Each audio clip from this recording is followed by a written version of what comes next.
달그락 달그락 고요한 정막이 흐르는 50평대 아파트 주방. 도마 위에서 칼질하는 소리만이 유일한 생명의 소리처럼 울려 퍼집니다. 나는 멍든 가슴을 다독이며 물을 썰고 또 썰었습니다. 오늘은 시어머니의 70번째 생신.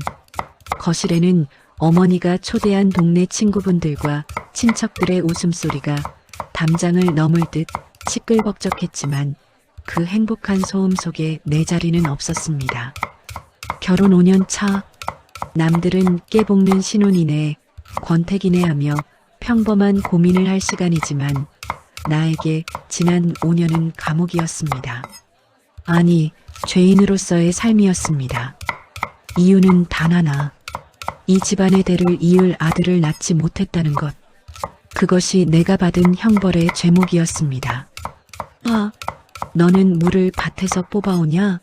소고기 뭇국 하나 끓이는데 무슨 한나절이 걸려? 군뱅이도 너보단 빠르겠다. 밖에 손님들 기다리는 거 안 보여? 하여간 덩치값도 못하고 밥만 축내지. 거실에서 날아든 시어머니의 비수 같은 고함.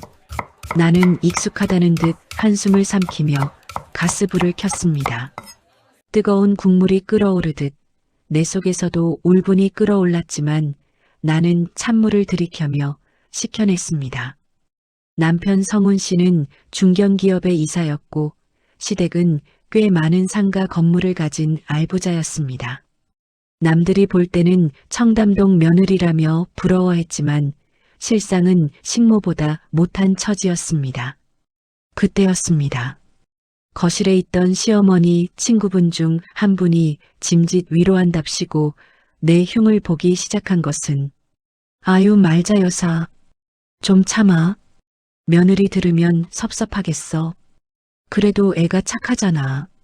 묵묵하니 일도 잘하고 요즘 젊은 애들 같지 않게 진득한 맛이 있어. 착하면 뭐해? 여자가 시집을 왔으면 밥값은 해야 할 거 아니야. 밭이 좋으면 뭐하냐고 씨를 뿌려도 싹이 안 나는데 내가 저거 데려올 때 궁합 볼 때부터 알아봤어. 사주에 자식 복이 없다더니 딱 그 짝이지 뭐야. 우리 성훈이가 3대 독자인데 저 녀석 때문에 대가 끊기게 생겼어. 내가 죽어서 조상님들 뵐 면목이 없어.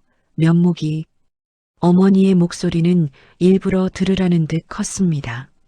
밭이 안 좋다, 싹이 안 난다. 여성을 아이 낳는 도구로만 취급하는 저 천박한 비유들. 나는 입술을 꽉 깨물었습니다. 불임 검사만 수십 번을 받았습니다. 병원에서는 나에게 아무런 문제가 없다고 했습니다.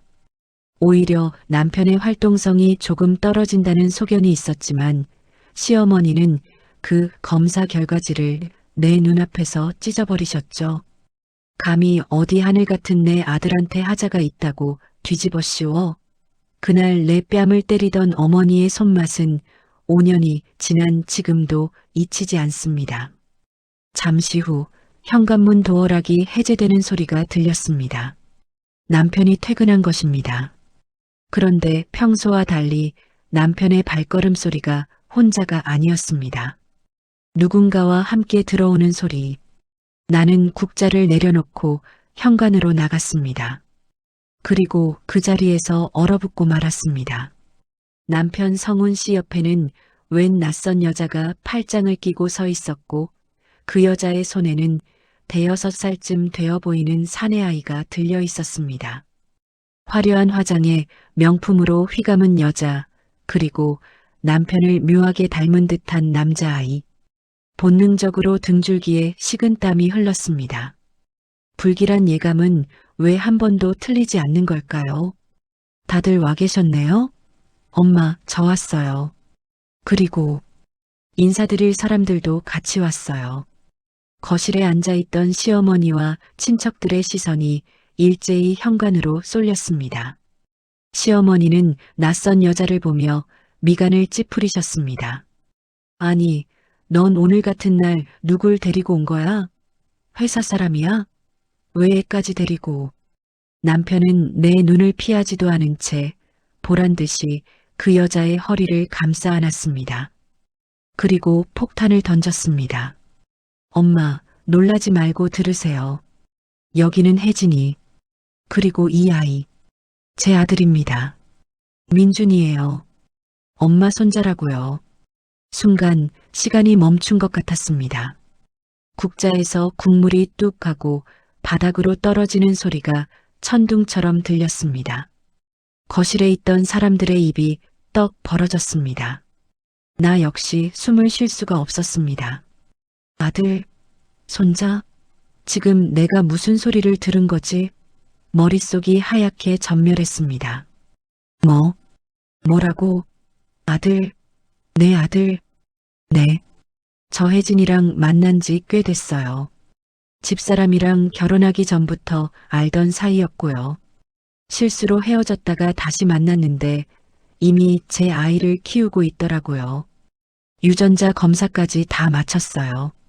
99.9% 친자 확인했습니다. 남편은 품에서 꼬깃꼬깃한 서류 봉투 하나를 꺼내 어머니 앞 탁자에 던지듯 내려놓았습니다. 나는 다리가 풀려 그 자리에 주저앉을 뻔했습니다. 결혼 전부터 알던 사이? 그럼 나랑 결혼 생활을 하는 내내 두 집 살림을 했다는 거야? 배신감보다 더 큰 공포가 밀려왔습니다. 이 상황에서 시어머니가 어떤 반응을 보일지 너무나 잘 알기 때문이었습니다. 시어머니는 떨리는 손으로 서류를 집어들었습니다. 종이를 읽어내려가는 어머니의 눈동자가 점점 커지더니 이내 얼굴에 화색이 돌기 시작했습니다. 방금 전까지 나를 잡아먹을 듯 노려보던 그 눈빛은 온데간데 없고 마치 세상을 다 가진 듯한 환희가 차올랐습니다. 아이고, 내 새끼, 이게 정말 내 핏줄이란 말이냐? 어쩜 이렇게 성운이 어릴 때랑 판박이니? 세상에, 조상님 감사합니다. 우리 집안의 대가 끊기지 않았어. 시어머니는 신발도 벗지 않은 아이를 와락 껴안고 엉덩이를 두들기며 춤을 추듯 기뻐했습니다. 친척들도 덩달아 박수를 치며 축하한다, 경사났다며 떠들썩해졌습니다. 그 풍경 속에서 나는 투명 인간이었습니다. 아니, 투명 인간보다 못한 빨리 치워버려야 할 쓰레기 취급을 받고 있었습니다. 거실 한복판에 우두커니 서 있는 나를 그 누구도 신경 쓰지 않았습니다. 어머님, 처음 뵙겠습니다. 제가 진작 찾아뵈었어야 했는데 성훈 씨가 언니 놀란다고 조금만 기다리자고 해서요. 우리 민준이 할머니 보고 싶다고 매일 노래를 불렀어요. 그치, 민준아? 할머니 안녕하세요.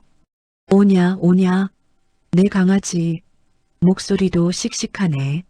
아이고, 얘 예쁜 것 좀 봐. 눈매가 딱 우리 성훈이네. 그래, 밖에서 고생 많았다. 이제 할머니랑 살자. 응? 내가 다 해줄게. 먹고 싶은 거 다 말해. 시어머니는 주머니에서 지갑을 꺼내 5만 원권 뭉치를 아이 손에 쥐어주었습니다. 내 가슴은 갈갈이 찢겨나가는 것 같았습니다. 5년 동안 뼈 빠지게 고생하며 제사상 차리고 시중 들었던 나에게는 수고했다는 말 한마디 없던 분이었습니다. 그런데 남편과 바람난 상간녀가 데려온 아이에게는 저토록 관대하다니. 나는 떨리는 입술을 억지로 떼어냈습니다. 어머님, 지금 뭐 하시는 거예요? 저 여자가 누군 줄 알고 이러세요? 그리고 성훈 씨, 당신 제정신이야? 어떻게 이럴 수가 있어? 나랑 아직 이혼도 안 했잖아. 이 여자 누구야? 당장 나가라고 해. 내 비명 같은 외침에 찬물을 끼얹은 듯 거실이 조용해졌습니다. 시어머니는 아이를 안고 있던 팔을 풀고 싸늘하게 식은 눈빛으로 나를 천천히 돌아보았습니다. 그 눈빛은 짐승을 보는 눈빛보다 더 경멸스러웠습니다. 어디서 소리를 질러? 내가 지금 큰 소리칠 처지냐? 5년 동안 애 하나 못 낳아서 집안 망신시킨 주제에 어디 하늘 같은 서방님이 핏줄을 찾아왔는데 감히 눈을 부라려. 어머님, 이건 불륜이에요. 왜더라고요? 어떻게 며느리 앞에서 상간녀를 두둔하실 수가 있어요? 불륜? 웃기고 자빠졌네. 이게 어떻게 불륜이야? 이건 애국이다, 애국. 내가 못하는 걸 이 아가씨가 해줬는데 절이라도 해야지. 어디서 빳빳하게 고개를 쳐들고 있어? 꼬우면 너도 아들 낳아오던가. 낳지도 못할 거면 주둥이 닥치고 있어. 기가 막혀 말이 나오지 않았습니다. 남편은 한술 더 떠 뻔뻔하게 팔짱을 끼며 나를 비웃었습니다. 지수야, 좋게 하자. 이미 벌어진 일이야. 민준이 내 호적에 올릴 거야. 당신이 동의 안 해도 소송하면 그만이야. 그리고 혜진이도 오늘부터 여기서 지낼 거야. 당분간은 같이 살아. 당신이 짐 싸서 나갈 거 아니면. 언니, 너무 흥분하지 마세요. 태교에 안 좋아요. 아, 언니는 임신 못하시지? 죄송해요. 제가 말실수했네. 저도 여기서 사는 거 불편하긴 한데 우리 민준이가 아빠랑 살고 싶어 해서요. 언니가 조금만 양보해 주세요. 네. 저 붉은 립스틱을 칠한 입술을 찢어버리고 싶었습니다. 뻔뻔함이 하늘을 찌르는 저 태도. 하지만 지금 내 편은 이 넓은 집에 단 한 명도 없었습니다. 시어머니 친구들도 혀를 차며 수군거렸지만 그건 남편을 욕하는 게 아니라 나를 동정하는 척하며 즐기는 것이었습니다. 쯧쯧, 여자가 도끼를 품으면 안 되지. 칠거지약이 괜히 있는 게 아니야. 라는 말소리가 귓가를 스쳤습니다. 나는 부들부들 떨리는 주먹을 쥐고 시어머니를 똑바로 쳐다보았습니다. 저 못 나가요. 그리고 이 여자랑 한 집에서 절대 못 살아요. 이혼을 해도 제가 소송 걸어서 위자료 다 받고 나갈 거예요. 재산 분할도 정확히 할 거고요. 뭐? 위자료? 재산 분할? 아이고, 기가 차서. 야, 내가 해온 게 뭐가 있다고 재산 분할을 해? 너 시집 올 때 빈몸으로 와서 우리 아들이 먹여주고 재워줬으면 고마운 줄 알아야지. 그리고 위자료? 너 불임인 거 속이고 결혼한 건 사기 결혼 아니냐? 내가 너 고소 안 한 걸 다행으로 알아. 당장 이 집에서 나가. 꼴도 보기 싫으니까. 시어머니가 소금 그릇을 집어들어 내게 뿌렸습니다. 하얀 소금 알갱이가 내 머리와 얼굴에 따갑게 쏟아졌습니다. 눈물이 왈칵 쏟아질 것 같았지만 나는 이를 악물고 참았습니다. 여기서 울면 지는 것이었습니다. 저들이 원하는 대로 순순히 물러나 줄 생각은 추호도 없었습니다. 나는 소금을 털어내지도 않은 채 그들을 노려보며 낮게 의조렸습니다. 좋아요. 맘대로 하세요. 하지만 법대로 해요. 저도 변호사 선임할 거니까. 그리고 당신, 오늘 일 후회하게 될 거야.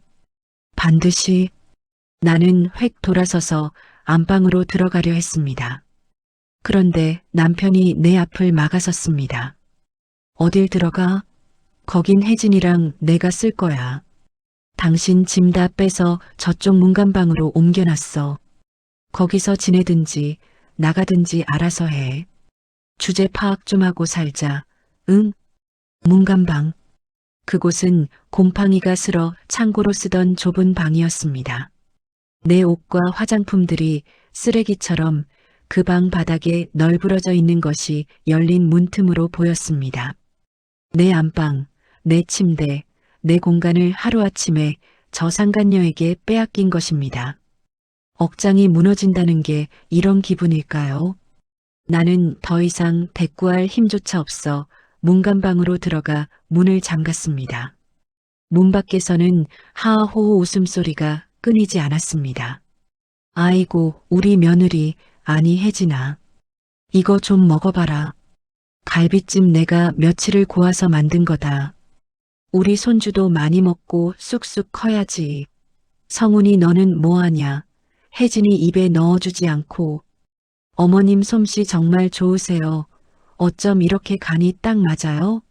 전에 살던 언니는 요리 못했나 봐요.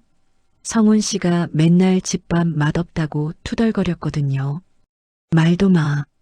국을 끓이면 솥태고 밥을 하면 죽이고 내가 5년을 참고 살았다. 이제야 제대로 된 밥 얻어먹겠네. 그들이 씹어 삼키는 갈비찜 내가 새벽부터 일어나 핏물 빼고 양념 재워 만든 것이었습니다. 내가 만든 음식을 먹으며 나를 씹어대고 있는 저 짐승들. 나는 무릎에 얼굴을 묻고 소리 죽여 오열했습니다. 분했습니다. 억울했습니다. 내가 뭘 그렇게 잘못했기에 이런 취급을 받아야 하는 걸까요? 그저 아이를 갖지 못했다는 게 남편의 외도를 정당화하고 나를 내쫓을 명분이 되는 걸까요? 그렇게 지옥 같은 밤이 지나고 며칠이 흘렀습니다. 나는 죽지 못해 살고 있었습니다. 집을 나가고 싶었지만 갈 곳도 없거니와 빈손으로 쫓겨나면 저들만 좋은 일 시키는 꼴이라 버티고 있었습니다. 집안 꼴은 가관이었습니다. 혜진이라는 여자는 손가락 하나 까딱하지 않았습니다. 아침 10시가 넘도록 늘어지게 자다가 나와서는 내가 차려놓은 밥상에 숟가락만 얹었습니다. 아, 언니, 밥이 좀 질다. 민준이는 꼬들밥 좋아하는데. 다음부터는 신경 좀 써줘요. 아, 그리고 제 빨래는 울 코스로 돌려야 하는 거 알죠? 저번처럼 그냥 돌리면 옷 다 상해요. 마치 자기가 안주인이고 나는 입주 도움이라도 된 듯 행동했습니다. 더 기가 막힌 건 시어머니였습니다. 야, 너 혜진이한테 말버릇이 그게 뭐냐? 언니, 꼬박꼬박 형님이라고 못해? 쟤는 우리 집안대를 이을 아들을 낳은 사람이야. 너랑 격이 달라, 격이. 밥 얻어먹고 싶으면 혜진이 시중 똑바로 들어. 나는 묵묵히 설거지만 했습니다. 대꾸할 가치도 없었습니다. 그런데 그때 거실에서 민준이라는 아이가 장난감 자동차를 가지고 놀다가 식탁 밑으로 들어왔습니다. 나는 무심코 그 아이를 내려다보았습니다. 5살. 남편 성훈 씨와 혜진이가 바람을 피운 시기와 얼추 맞아떨어지는 나이. 아이는 남편을 닮은 것 같기도 하고 아닌 것 같기도 했습니다. 눈매는 남편처럼 찢어졌지만 콧망울이나 하관은 전혀 달랐습니다. 그런데 이상한 점이 있었습니다. 아이가 식탁 다리를 붙잡고 일어서려는데 다리 한쪽을 묘하게 저는 것이었습니다. 그리고 계속해서 손으로 귀를 만지작거렸습니다. 엄마, 귀 아파. 윙윙 소리나. 아, 왜 또 그래? 게임 너무 많이 해서 그래. 저리 가서 유튜브나 봐. 엄마 밥 먹잖아. 혜진은 아이의 호소에 짜증을 내며 휴대폰을 쥐어주었습니다. 나는 그 모습을 유심히 지켜보았습니다. 남편 성훈 씨는 지독한 건강염려증 환자였습니다.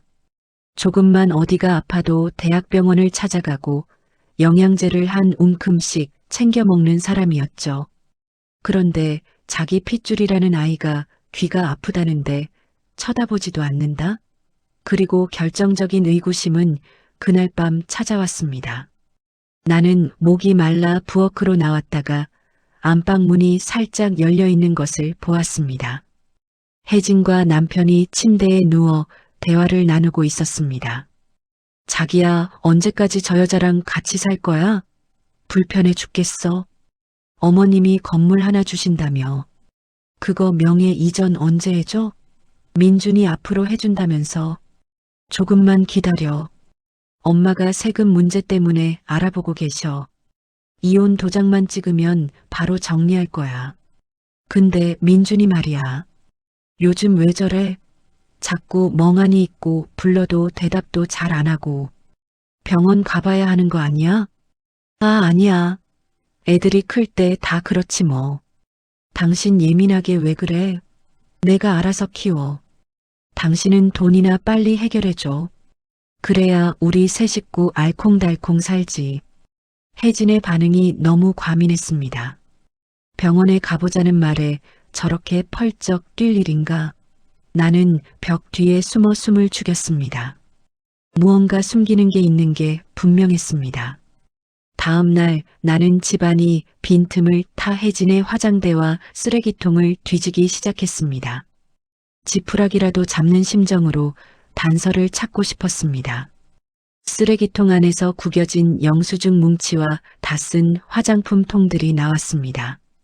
그리고 화장대 서랍 깊숙한 곳, 생리대 파우치 속에 숨겨진 약봉투 하나를 발견했습니다. 약봉투에는 민준이의 이름이 적혀 있었고 처방된 약의 이름들은 낯선 영어들로 가득했습니다. 나는 재빨리 약 이름을 검색해 보았습니다. 검색 결과를 보는 순간 내 심장이 미친 듯이 뛰기 시작했습니다. 유전성 난청 치료제 신장 기형 합병증 관리. 유전성 난청? 신장 기형? 남편 성훈 씨 집안은 대대로 튼튼한 장수 집안이었습니다. 시어머니도 70세가 넘도록 보청기 하나 안 낄 정도로 귀가 밝았고 남편 역시 청력 하나는 소머즈급이라고 자부하던 사람이었습니다. 그런데 유전성 질환이라니? 유전자 검사를 마쳤다고 했잖아. 99.9% 친절하고. 그런데 이 유전병은 어디서 온 거지? 혜진이 쪽인가? 아니면 검사 결과가 조작된 건가? 의심의 씨앗이 싹트기 시작하자 모든 것이 수상해 보였습니다. 혜진이 아이를 대하는 태도, 아이가 남편을 전혀 닮지 않은 점, 그리고 남편이 아이에게 묘하게 무관심한 태도까지. 나는 결심했습니다. 내 손으로 다시 한번 유전자 검사를 해봐야겠다고. 하지만 남편과 아이의 칫솔이나 머리카락을 확보하는 건 쉽지 않았습니다. 혜진이 하루 종일 감시하고 있었기 때문입니다. 기회는 우연히 찾아왔습니다. 주말 아침 남편과 혜진이 골프를 치러 나간다고 했습니다. 시어머니도 친구분들과 온천 여행을 가신다며 집을 비웠습니다. 집에는 나와 민준이 단둘만 남게 되었습니다. 나는 거실 소파에 앉아 멍하니 TV를 보고 있는 민준이에게 다가갔습니다. 민준아, 아이스크림 먹을래? 아줌마가 줄까? 네, 초코맛 주세요. 아이가 아이스크림을 먹는 사이 나는 자연스럽게 아이의 머리를 쓰다듬으며 머리카락 몇 가닥을 뽑았습니다. 아, 아파요. 어머, 미안해. 머리카락이 엉켰나 봐. 괜찮아? 자, 더 먹어. 아이의 머리카락을 휴지에 고이 싸서 주머니에 넣었습니다. 이제 남편의 것이 필요했습니다. 안방 화장실로 들어갔습니다. 남편의 칫솔. 하지만 칫솔은 새 것으로 교체되어 있었습니다. 혜진이 꼼꼼하게도 다 바꿔놓은 모양이었습니다. 빛도 깨끗했습니다. 난감했습니다. 그때 바닥 하수구에 뭉쳐있는 머리카락 뭉치가 보였습니다. 혜진의 긴 머리카락과 남편의 짧은 머리카락이 뒤엉켜 있었습니다. 더럽지만 이것밖에 없었습니다.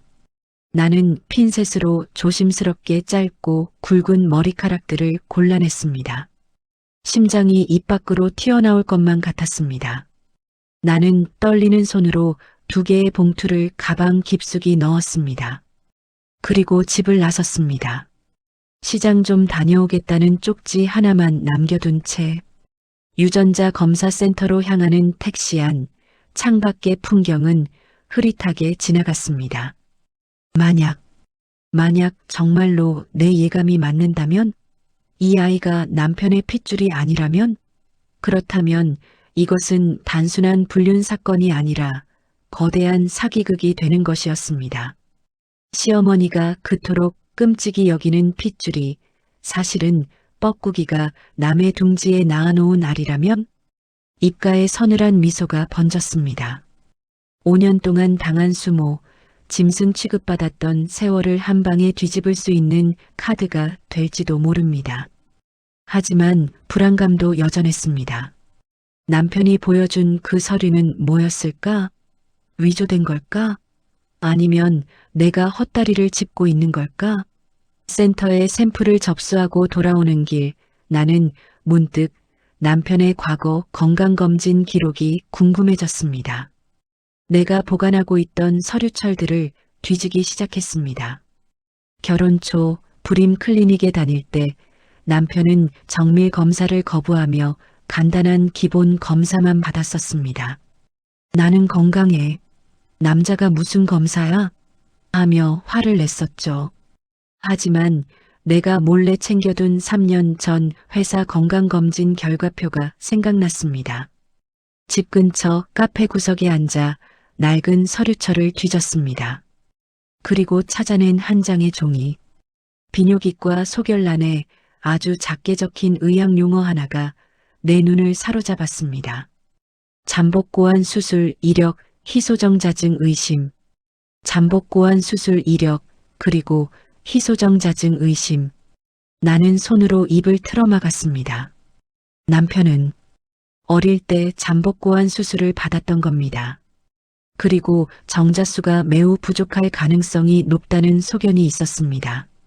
불임의 원인은 내가 아니라 남편에게 있을 확률이 훨씬 높았던 것입니다. 그런데 시어머니는 이 사실을 알고 있었을까요? 아니, 남편 본인은 알고 있었을까요? 그때 휴대폰이 울렸습니다. 시어머니였습니다. 아, 너 어디야? 집에 민준이 혼자 두고 어딜 쏘다녀? 애가 배고프다고 울잖아. 당장 들어와서 밥 안 차려? 늦게 들어오면 다리 몽둥이를 분질러 놓을 줄 알아. 수화기 너머로 들려오는 저 표독스러운 목소리. 예전 같았으면 죄송합니다. 금방 갈게요 하며 벌벌 떨었을 것입니다. 하지만 지금은 달랐습니다. 내 손에는 판도라의 상자를 열 열쇠가 쥐어져 있었습니다. 나는 차분하게 대답했습니다. 네, 어머님. 금방 갈게요. 아주 맛있는 저녁 차려드릴게요. 기대하세요. 전화를 끊는 내 손에 힘이 들어갔습니다. 검사 결과가 나오려면 일주일. 그 일주일만 버티면 됩니다. 짐승의 탈을 쓴 저들에게 지옥을 보여줄 시간이 다가오고 있었습니다. 일주일이라는 시간은 마치 늪에 빠진 것처럼 더디고 끈적하게 흘러갔습니다. 그 일주일 동안 나는 이 집안의 유령이 되어야 했습니다. 며느리라는 이름의 허울 좋은 껍데기는 벗어던지고 철저하게 그들의 입맛에 맞는 하녀로 위장했습니다. 아침이면 제일 먼저 일어나 갓 지은 밥 냄새를 풍겨야 했고 혜진이 벗어놓은 속옷 빨래까지 군말 없이 세탁기에 넣어야 했습니다. 굴욕감에 치가 떨려 잠을 설치는 밤이면 가방 깊숙이 숨겨둔 유전자 검사 접수증을 어루만지며 타들어가는 속을 달랬습니다. 이것만이 나의 유일한 무기이자 이 지옥을 끝낼 단 하나의 열쇠였기 때문입니다. 아이고, 우리 복덩이. 오늘은 할미랑 백화점 가서 때때옷 사 입을까? 우리 민준이 좋아하는 로봇 장난감도 사러 갈까? 거실에서는 시어머니의 간드러지는 목소리가 끊이지 않았습니다. 평생 며느리에게는 콩나물값 100원도 아까워 벌벌 떨던 분이 혜진이 데려온 아이 앞에서는 지갑을 활짝 연 자선사업가가 되어 있었습니다. 거실 바닥에는 수십만 원짜리 장난감 포장지들이 쓰레기처럼 뒹굴었고 혜진은 소파에 비스듬히 누워 그 광경을 여왕처럼 내려다보고 있었습니다. 나는 걸레질을 하며 그 역겨운 풍경을 눈에 새겼습니다. 저 웃음이 언제까지 갈지, 저 행복이 얼마나 덧없는 모래성인지 지켜보는 것이 나의 유일한 낙이었습니다. 언니, 여기 과일 좀 깎아와요. 민준이가 사과 먹고 싶대잖아. 아, 그리고 껍질 너무 두껍게 깎지 마요. 영양소 다 날아가니까. 혜진은 나를 부릴 때마다 묘한 우월감에 젖어들었습니다. 그녀의 눈빛에는 너는 패배자고 나는 승리자라는 오만이 가득 차 있었습니다. 나는 아무 말 없이 부엌으로 가서 사과를 깎았습니다. 사각, 사각. 칼날이 껍질을 파고드는 소리가 내 심장을 긁는 소리처럼 날카롭게 들렸습니다. 접시를 내려놓는 내 손을 보며 남편 성훈 씨가 혀를 찢찢 찼습니다. 당신 표정이 왜 그래? 좋은 날 인상 좀 펴지? 혜진이가 민준이 데리고 오고 나서 집안 분위기 얼마나 좋아졌어. 엄마 웃는 거 안 보여?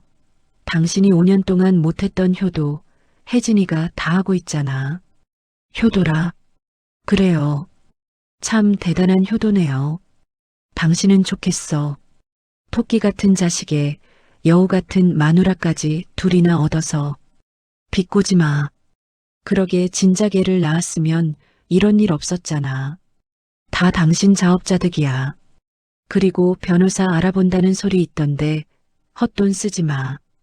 당신한테 갈 위자료 한 푼도 없어. 유책 배우자는 내가 아니라 불임사실 숨긴 당신이니까. 남편의 뻔뻔함은 갈수록 진화하고 있었습니다. 그는 자신이 저지른 외도가 정당한 권리라도 되는 양 굴었습니다. 나는 속으로 차가운 비웃음을 삼켰습니다. 그래, 마음껏 짖어라. 내가 아들이라고 믿는 그 아이가 너와 피 한 방울 안 섞인 남이라는 걸 알게 됐을 때, 그때도 그렇게 당당할 수 있을지 두고 보자. 나는 대꾸 대신 무미건조한 눈빛으로 그를 한번 응시하고는 등을 돌렸습니다. 그날 오후 나는 혜진의 수상한 행동을 목격했습니다. 시어머니가 아이를 데리고 놀이터에 나간 사이 혜진은 베란다 구석에 숨어 누군가와 통화를 하고 있었습니다. 평소에 교태 섞인 목소리가 아닌 다급하고 신경질적인 목소리였습니다. 나는 발소리를 죽이고 베란다 창문 틈으로 다가갔습니다. 아, 기다리라고 했잖아. 지금 작업 중이라고. 알아, 안다고. 빚쟁이들이 들이닥치는데 나보고 어쩌라고. 여기 시어머니가 건물 하나 준대. 그거 받으면 바로 해결해 줄 테니까 제발 좀 닥치고 있어. 빚쟁이? 건물? 혜진의 통화 내용은 충격적이었습니다. 그녀가 이 집에 들어온 목적이 단순히 남편의 사랑 때문이 아니라는 것이 명백해졌습니다. 돈. 그녀는 돈이 필요해서 그것도 아주 급한 불을 끄기 위해 아이를 앞세워 이 집에 들어온 것입니다. 나는 떨리는 손으로 휴대폰 녹음 기능을 켰습니다. 하지만 혜진은 인기척을 느꼈는지 황급히 전화를 끊고 뒤를 돌아보았습니다. 언니, 거기서 뭐해요? 훔쳐들었어요? 그녀의 눈동자가 흔들렸습니다. 당황한 기색이 역력했습니다. 나는 짐짓 태연하게 빨래 바구니를 들어보였습니다. 빨래 널러 왔는데? 왜? 들으면 안 되는 이야기라도 했나 봐? 목소리가 아주 크던데. 빚이 어쩌고, 건물이 어쩌고. 혜진의 얼굴이 하얗게 질렸다가 순식간에 표독스럽게 변했습니다. 그녀는 내게 성큼성큼 다가와 내 손에 들린 빨래 바구니를 쳐버렸습니다. 와르르 쏟아진 젖은 빨래들이 바닥을 뒹굴었습니다. 잘 들어, 아줌마. 헛소리하고 다니면 가만 안 둬. 성훈 씨가 내 말 믿을 것 같아. 아줌마 말 믿을 것 같아? 쫓겨나고 싶지 않으면 입 다물고 찌그러져 있어. 무서워라. 그런데 혜진 씨, 그거 알아? 비밀은 지키려고 애쓸수록 더 빨리 새어나간다는 거. 그리고 그 비밀이 터졌을 때 감당해야 할 건 내가 아니라 혜진 씨가 될 텐데. 나는 바닥에 떨어진 빨래를 줍지 않고 그녀를 똑바로 응시했습니다. 혜진은 기가 막힌다는 듯 콧방귀를 뀌었지만 쥐고 있는 주먹이 미세하게 떨리는 것을 나는 놓치지 않았습니다. 그녀는 불안해하고 있었습니다. 자신의 거짓말이 들통날까봐, 이 위태로운 연극이 막을 내릴까봐 전전긍긍하고 있는 것입니다. 다음 날 기다리고 기다리던 문자가 도착했습니다. 유전자 검사 결과 안내. 링크를 누르는 내 손가락 끝이 파르르 떨렸습니다. 화면에 뜬 결과지를 확인하는 순간 내 입에서는 헛웃음이 터져 나왔습니다. 너무나 명백한 그리고 너무나 충격적인 결과. 불일치 친부 관계가 성립하지 않음. 친자 확률 0%. 민준이는 남편 성훈 씨의 아들이 아니었습니다.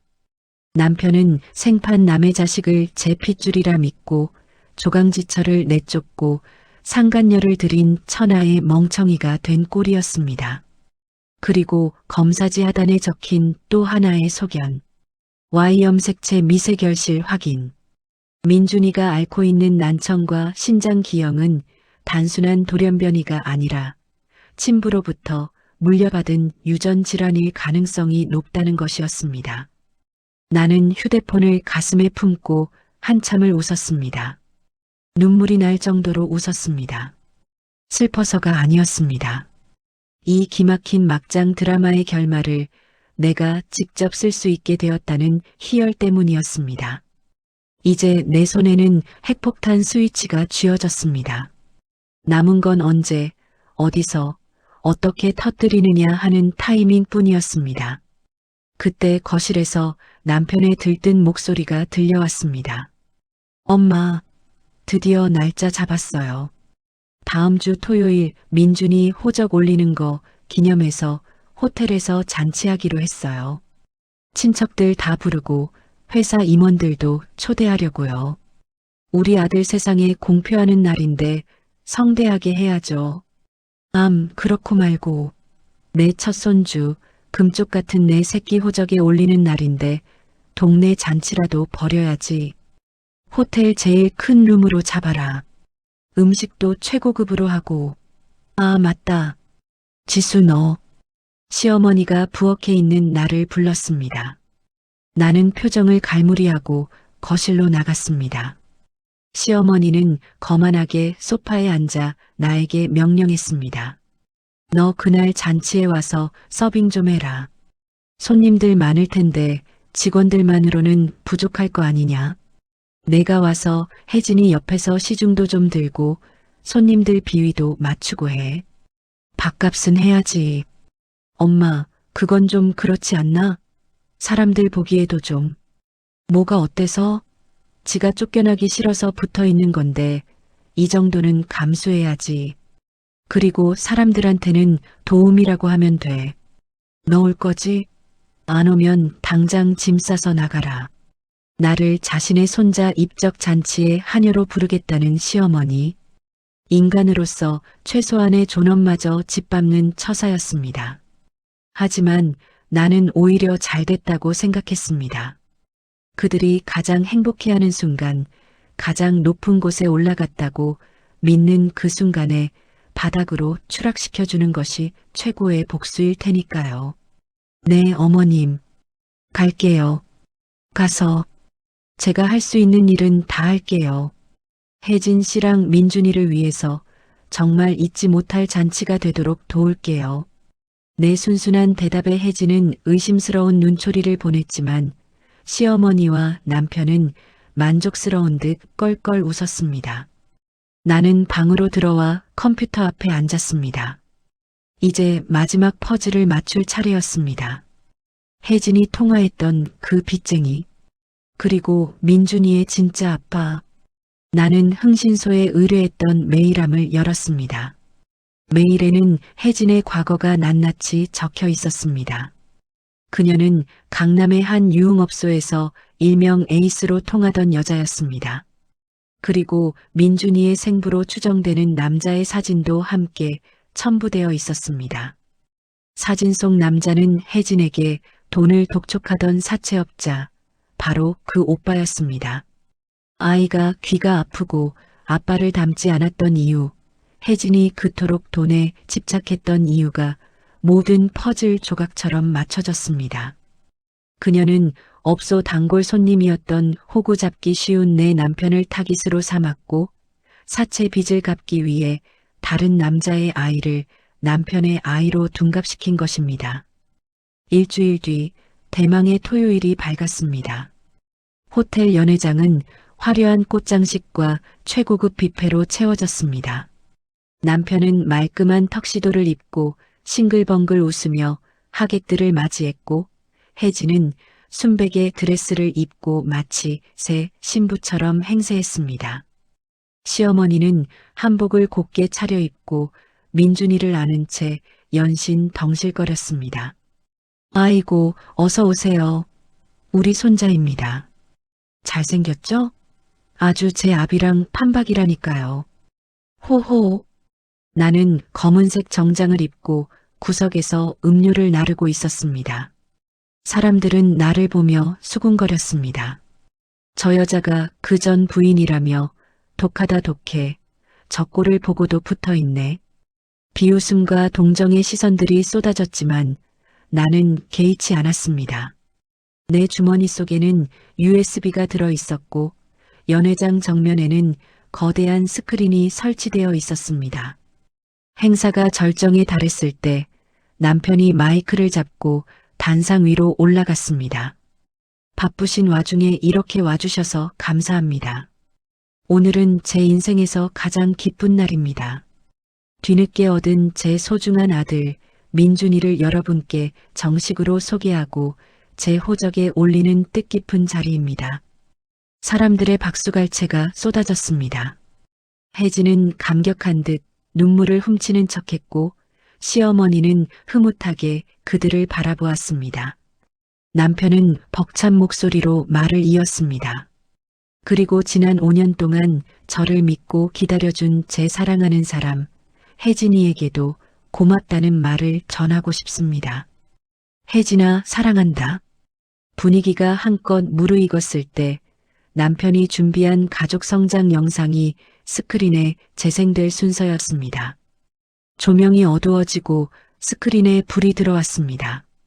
나는 음향실에 있는 아르바이트생에게 신호를 보냈습니다. 미리 쥐어준 봉투가 효과를 발휘할 시간이었습니다. 스크린에는 민준이의 귀여운 모습 대신 전혀 예상치 못한 화면이 떴습니다. 지지직거리는 노이즈와 함께 유전자 검사 결과지가 클로즈업되어 나타났습니다. 그리고 붉은색 글씨로 선명하게 적힌 친자불일치라는 글자가 화면을 가득 채웠습니다. 웅성거림이 파도처럼 번져나갔습니다. 저게 뭐야? 친자불일치? 어머 세상에. 저거 성훈 씨 이름이랑 애 이름 아니야? 단상 위에 서 있던 남편의 얼굴이 흑빛으로 변했습니다. 시어머니는 눈을 비비며 스크린을 쳐다보았고 혜진은 비명을 지르며 주저앉았습니다. 꺼. 당장 꺼. 이거 아니야. 누가 이런 짓을. 아, 거기 안 꺼? 하지만 영상은 멈추지 않았습니다. 곧이어 혜진이 베란다에서 통화하던 녹음 음성이 스피커를 통해 흘러나왔습니다. 시어머니가 건물 하나 준대. 그거 받으면 바로 해결해 줄 테니까. 그녀의 표독스러운 목소리가 호텔 연회장에 쩌렁쩌렁 울려 퍼졌습니다. 그리고 마지막으로 혜진의 과거 사진과 진짜 아이 아빠로 추정되는 사채업자의 사진이 나란히 띄워졌습니다. 정적? 숨막히는 정적이 흘렀습니다. 모든 시선이 단상 위의 세 사람에게 꽂혔습니다. 나는 천천히, 아주 천천히 박수를 치며 무대 앞으로 걸어나갔습니다. 짝짝짝. 내 박수 소리만이 고요한 연회장을 울렸습니다. 축하해요, 여보. 그리고 어머님. 드디어 소원 성취하셨네요. 그렇게 원하던 손주가 생겨서. 그런데 어쩌죠? 그 귀한 손자가 뻐꾸기 새끼였네요. 시어머니는 뒷목을 잡고 휘청거렸습니다. 남편은 넋이 나간 사람처럼 혜진을 바라보며 입만 벙긋거렸습니다. 이게 무슨 소리야? 혜진아, 말해봐. 저게 다 뭐야? 내 아들 아니라니? 99.9%라며. 내가 그랬잖아. 아, 아니야. 오빠, 저거 다 조작이야. 저 여자가 꾸민 짓이야. 나 못 믿어. 우리 민준이 오빠 아들 맞아. 아직도 발뺌을 하시네. 여기 원본 있어요. 대학병원 직인 찍힌 원본. 그리고 성훈 씨, 당신 3년 전 건강검진표 기억나? 당신 무정자증에 가까운 희소정자증이야. 애초에 자연 임신이 불가능한 몸이라고. 내가 불임이 아니라 당신이 불임이었던 거야. 내 말에 남편은 망치로 머리를 얻어맞은 듯 털썩 무릎을 꿇었습니다. 시어머니는 아이고, 아이고 곡소리를 내며 바닥을 굴렀습니다. 하객들은 혀를 차며 하나둘 자리를 뜨기 시작했고 혜진은 도망치려다 내 옷자락을 붙잡았습니다. 언니, 잘못했어요. 한 번만 봐주세요. 저 갈 데 없어요. 빚쟁이들이 저 죽일지도 몰라요. 제발이요. 이거 놓으세요. 더러우니까. 당신이 벌인 일 당신이 감당해. 그리고 어머님 건물 주신다고 했죠? 혜진 씨한테 주셔야겠네요. 빚 갚아야 한다잖아요. 호텔 연회장은 그야말로 아비규환의 지옥도가 펼쳐졌습니다. 스크린에 뜬 친자 불일치라는 붉은 글씨가 마치 사형 선고처럼 번쩍이는 가운데 곱게 한복을 차려입었던 시어머니는 바닥을 구르며 짐승 같은 울음소리를 토해냈습니다. 방금 전까지 내 며느리라며 치켜세우던 혜진의 머리채를 휘어잡은 것은 다름 아닌 시어머니였습니다. 이년아, 이 사기꾼 같은 년아, 감히 내가 나를 속여? 내 아들씨가 아니라고? 어디서 근본도 없는 뻐꾸기 새끼를 물고 와서 내 집안을 말아먹으려 들어. 내 돈 내놔. 그동안 내가 너한테 퍼준 돈 다 토해내고 가. 아, 이거 놓으세요. 저도 피해자라고요. 오빠가 돈 많다고 해서 건물 준다고 해서 온 건데. 저한테 왜 이러세요? 그리고 이에 오빠가 자기 자식이라고 철석같이 믿었잖아요. 바보같이 속은 놈이 등신이지 왜 나한테만 그래요? 혜진의 적반하장 태도에 남편 성훈 씨는 넋이 나간 표정으로 멍하니 서 있었습니다. 그의 자존심 3대 독자라는 자부심 그리고 남자의 기능에 대한 확신이 산산조각 난 순간이었습니다. 그는 믿을 수 없다는 듯 떨리는 손으로 마이크를 움켜쥐고 중얼거렸습니다. 말도 안 돼. 내가 고자라니. 내가 씨 없는 수박이라니. 지수야 아니지? 내가 질투나서 꾸민 거짓말이지? 그렇지? 의사가 나 건강하다고 했어. 남자 구실 문제 없다고 했다고. 나는 천천히 단상 위로 올라가 남편의 손에서 마이크를 뺏어들었습니다. 그리고 차갑게 식어버린 하지만 그 어느 때보다 또렷한 눈빛으로 그를 내려다보았습니다. 아직도 꿈속을 헤매고 있네. 당신 3년 전 건강검진 때 의사 선생님이 뭘 하셨어? 정밀 검사 권유했었지? 당신이 무시했잖아. 남자가 무슨 검사냐고 자존심 상한다고.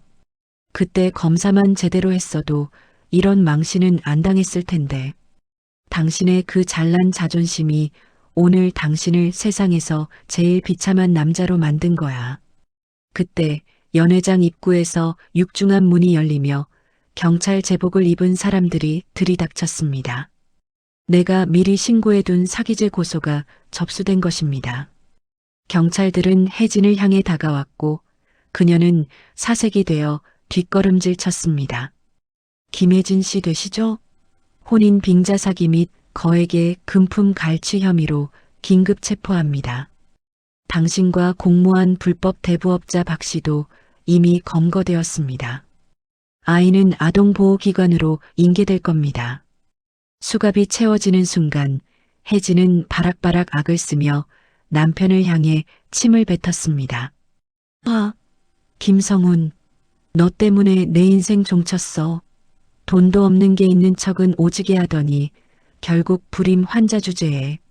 야, 너 그동안 좋았잖아. 내 덕분에 아빠 소리 들어봤으면 고마운 줄 알아야지. 혜진이 끌려나가고 연회장에는 부서진 집기들과 망연자실한 시어머니 그리고 주저앉아 우는 남편만이 남았습니다. 하객들은 이미 혀를 차며 모두 떠난 뒤였습니다. 나는 그 폐허 같은 풍경을 뒤로하고 핸드백을 고쳐맸습니다. 발걸음을 뗄 때마다 내 발목을 잡고 있던 족쇄가 하나씩 끊어지는 기분이었습니다. 며칠 후 가정법원 앞은 스산한 가을바람이 불고 있었습니다. 나는 변호사와 함께 이혼 소장을 접수하고 나오는 길이었습니다.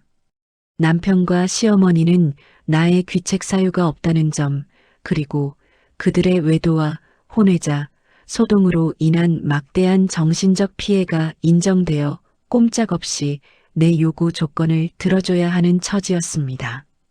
그런데 법원 주차장 구석에 익숙한 차 한 대가 보였습니다. 남편의 차였습니다. 차 문이 열리고 며칠 사이에 10년은 늙어버린 듯한 시어머니가 비틀거리며 내려 내 앞을 막아섰습니다. 그 꼿꼿하던 허리는 굽었고 도끼 서려 있던 눈빛은 흐리멍덩해져 있었습니다. 아가, 지수야, 잠깐 내 말 좀 들어보렴. 내가 잘못했다. 내가 노망이 났었나 보다. 귀신에 홀려서 그만. 우리 다시 시작하면 안 되겠니? 내가 없으니까 집안 꼴이 말이 아니다. 성훈이 쟤도 지금 밥 한 끼 제대로 못 먹고 폐인이 다 됐어. 어머니는 내 손을 덥석 잡으려 했습니다. 나는 반사적으로 손을 빼내며 뒷걸음질 쳤습니다. 끔찍했습니다. 그 손은 나를 때리고 밀치고 소금을 뿌리던 손이었습니다. 이제 와서 화해를 청하는 그 뻔뻔함에 치가 떨렸습니다. 다시 시작해요? 어머님, 제가 쓰다가 버리는 물건입니까? 필요할 땐 부려먹고 필요 없으면 내치고 아쉬우면 다시 줍는 그런 물건이냐고요. 아니다, 아니야. 내가 널 얼마나 아꼈는데. 그래, 위자료? 재산 분할? 다 줄게. 원하는 대로 다 줄 테니까 이혼만은 하지 말자. 남들 보기에 창피해서 어떻게 사니? 우리 성훈이 불임인 거 소문나면 재혼도 못할 텐데 너마저 떠나면 우리 집안 대는 영영 끊기는 거야. 끝까지 집안 타령, 대타령. 어머니의 머릿속에는 오로지 가문의 영광과 남들의 시선뿐이었습니다.